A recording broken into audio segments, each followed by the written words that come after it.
श्री स्वामी समर्थ सगळ्या माझ्या क्यूट मैत्रिणींनो आणि श्री स्वामी समर्थ सगळ्या माझ्या दादांना. आता अक्कलकोटमध्ये नवनवीन भक्त येत आहेत, सेवक येत आहेत. त्यांना माहीत नाही अक्कलकोटमध्ये आल्यानंतर राहण्याची उत्तम सोय कुठे आहे ते. त्या संदर्भात हा सगळा संपूर्ण व्हिडिओ होणार आहे. तर हा व्हिडिओ शेवटपर्यंत नक्की बघा, कारण का या व्हिडिओमध्ये तुम्हाला खूपच जास्त अशी महत्त्वपूर्ण माहिती मिळणार आहे. श्री वटवृक्ष स्वामी समर्थ मंदिराच्या आवारामध्येच फार मोठं स्वामींचं अन्नछत्र आहे. त्या अन्नछत्राच्या आवारामध्येच भक्त निवास आणि यात्री निवास हे दोन प्रकारचे तुम्हाला निवासस्थाने मिळतील. अतिशय उत्तम भक्तांच्या राहण्याची सोय इथे तुम्हाला मिळेल. अतिशय कमी शुल्कामध्ये तुम्हाला तिथे फार सुंदर अशा रूम मिळतील. तुमच्याबरोबर जर तुमची संपूर्ण फॅमिली येणार असेल किंवा तुमचा एखादा मोठा ग्रुप येणार असेल तर तिथे तुम्हाला तुमच्या ग्रुपसाठी व फॅमिलीसाठी मोठमोठे असे हॉल किंवा रूम मिळतील. त्यांच्यासाठी गादी, उशी, अंथरुणं, पांघरुणं म्हणजे चादर वगैरे आणि टॉयलेट आणि बाथरूमची योग्य प्रकारे सोय आहे. तुमच्याबरोबर जर काही वृद्ध माणसे असतील, लहान मुले असतील तर त्यांच्यासाठी लिफ्टची पण तिथे योग्य सोय आहे. आम्ही लहानपणी असताना अक्कलकोटमध्ये यायचो ना, त्यावेळेस बऱ्यापैकी आम्ही फोन करून बुकिंग केलेलं असायचं. पण आता अक्कलकोटमध्ये एवढी भक्तांची संख्या वाढलेली आहे, त्याच्यामुळं अगोदर बुकिंग तिथे केलं जात नाही. तर प्लीज ही कृपया नोंद घ्यावी. आता मी यात्री भुवनमध्ये आलेले आहे आणि यात्री भुवनमध्ये आता आम्ही आमच्या रूमचं बुकिंग करणार आहोत. तर ते बुकिंग कोणत्या प्रकारे केले जाते ते मी तुम्हाला सविस्तर सांगते. तर श्री वटवृक्ष स्वामी समर्थांच्या मंदिराच्या समोरच श्री भक्त निवास आणि यात्री निवास असल्यामुळे आपल्याला सकाळची जी काकड आरती होते ना, त्याला वेळेत उपस्थित राहता येतं, म्हणून आम्ही इथं बुकिंग करत आहोत. तर तुम्ही यात्री भुवनामध्ये आल्यानंतर तुम्हाला सगळ्यात महत्त्वाचं काम करायचं आहे ते म्हणजे तुमचा फॉर्म भरायचा आहे. तर हा फॉर्म कुठल्या संदर्भात आहे ते तुम्हाला मी सांगते. हा फॉर्म भरल्यानंतर तुम्हाला तिथे रूम मिळते. आता तुमचं नाव, तुमचा कॉन्टॅक्ट नंबर, तुम्ही कुठे राहता ही सगळी माहिती ह्या फॉर्ममध्ये भरायची आहे. तसेच तुमच्याबरोबर पॅन कार्ड आणि आधार कार्ड बरोबर असणे आवश्यक आहे, तरच तुम्हाला तिथे रूम मिळणार आहे. कुटुंबातील एकूण सदस्यांची संख्या किती आहे, तुमच्याबरोबर लहान मुले किती आहेत, मुली किती आहेत, परत कुटुंबातील अजून काही सदस्य असतील जसे का आई वडील असतील तर त्या सगळ्या संदर्भात माहिती इथे तुम्हाला द्यायची आहे. तर हा जो समोर फलक बघत आहात ना, तर फार महत्त्वाचा फलक आहे. त्याच्यावर महत्त्वपूर्ण अशा सूचना दिलेल्या आहेत आणि त्यांनी त्याचा कॉन्टॅक्ट नंबर दिलेला आहे. म्हणजे हा यात्री भुवनाचा कॉन्टॅक्ट नंबर आहे. हा कॉन्टॅक्ट नंबरचा तुम्ही स्क्रीनशॉट घेऊन तिथं तुम्ही कॉन्टॅक्ट करू शकता. आणि जर काही महत्त्वाची माहिती तुम्हाला विचारायची असेल रूमच्या संदर्भात तर तुम्ही नक्की तिथे विचारू शकता. बरेच जण माझ्या ओळखीचे आणि माझ्या मैत्रिणी आहेत ना, त्या माझ्याकडून कॉन्टॅक्ट नंबर घेतात की रूम आम्हाला अक्कलकोटमध्ये बुक करायची आहे. पण सध्या प्रचंड गर्दी अक्कलकोटमध्ये असते ना, तर तुमचं रूमचं बुकिंग तिथे होत नाही. म्हणजे तुम्ही जर त्यांच्याशी कॉन्टॅक्ट साधला रूमसाठी तर तिथे बुकिंग होत नाही. तुम्ही तिथे गेल्यानंतरच ते रूमचं बुकिंग करून घेतात आणि तुम्हाला रूमची चावी देतात.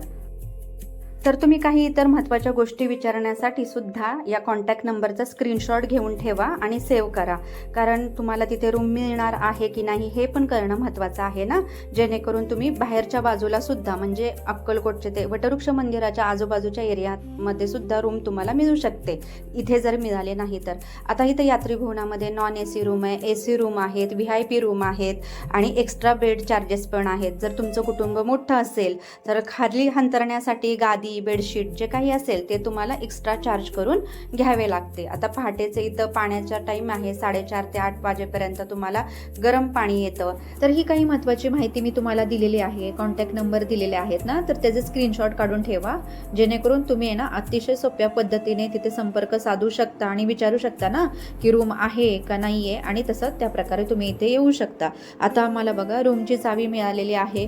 हे छोट्या छोट्या ज्या गोष्टी आहेत ना त्या मी सगळ्या शूट करण्याची मला सवय आहे, जेणेकरून महत्त्वपूर्ण माहिती तुम्हाला मिळेल. आणि ग्राउंड फ्लोअरलाच आम्हाला रूम मिळाली होती. पण जे तुमच्याबरोबर जर वृद्ध व्यक्ती असतील, म्हातारी माणसे असतील ना, तर त्यांच्यासाठी लिफ्टची पण छान सोय आहे.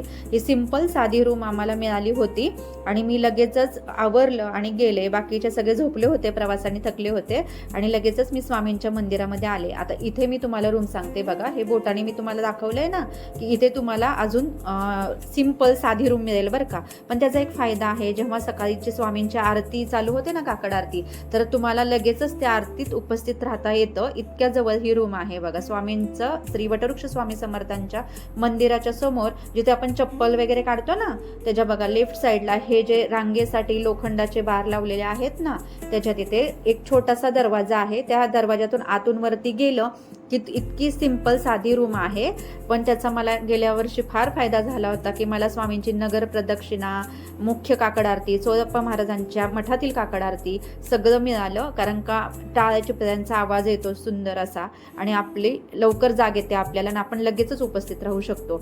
आता इकडून त्याच रस्त्याने आपण बाहेर पडलो ना, वटवृक्ष स्वामी समर्थांच्या मंदिराच्या बाहेर पडल्यानंतर श्री इंगळे प्रवेशद्वार ना, तिथून राईट साईडला गेल्यानंतर उपिट्टो हॉटेल म्हणून आहे. तिथे सुद्धा राहण्याची, परत खाण्यापिण्याची म्हणजे नाश्त्याची तर अतिशय उत्तम सोय आहे. इतके स्वादिष्ट पदार्थ तिथे तुम्हाला मिळतील आणि राहण्याची पण एकदम सुंदर आणि स्वच्छ सोय तिथे तुम्हाला आहे. तर तिथले कॉन्टॅक्ट नंबर तिथे तुम्ही साधू शकता त्यांच्याशी आणि जेवढी होईल तेवढी माहिती मी डिस्क्रिप्शनमध्ये देईल, कॉन्टॅक्ट नंबर डिस्क्रिप्शनमध्ये देईल. तर जेंट्सचा सगळ्यात महत्त्वाचा प्रश्न म्हणजे पार्किंग. तर पार्किंग हे अन्नछत्राच्या आवारामध्ये फार मोठे पार्किंग आहे, तिथे तुम्ही गाडी तुमची पार्क करू शकता. तर ज्या भक्तांना, ज्या सेवकांना यात्री निवास आणि भक्ती निवासमध्ये जर काही रूम मिळाल्या नाहीत, त्यांच्यासाठी मी बाकीचे पण स्थाने सांगितलेली आहेत. जसं की उपिट्टो हॉटेल आहे आणि हे श्री वटवृक्ष स्वामी महाराज देवस्थान ट्रस्ट आहे ना, त्याचं पश्चिम महाद्वार तिथे सुद्धा तुम्हाला आतल्या गल्लीमध्ये काही पुजाऱ्यांची निवासस्थाने आहेत, तिथे सुद्धा राहण्याची तुमची उत्तम सोय होईल. आता हे उपिट्टो हॉटेल आहे, हे पण अतिशय सुंदर आणि छान इथे तुम्हाला राहण्याची सोय होईल. तर ह्या छोट्या छोट्या गोष्टी मी या व्हिडिओमध्ये सांगितल्या आहेत. तर हा व्हिडिओ तुम्हाला कसा वाटला नक्की कमेंट करून सांगा. श्री स्वामी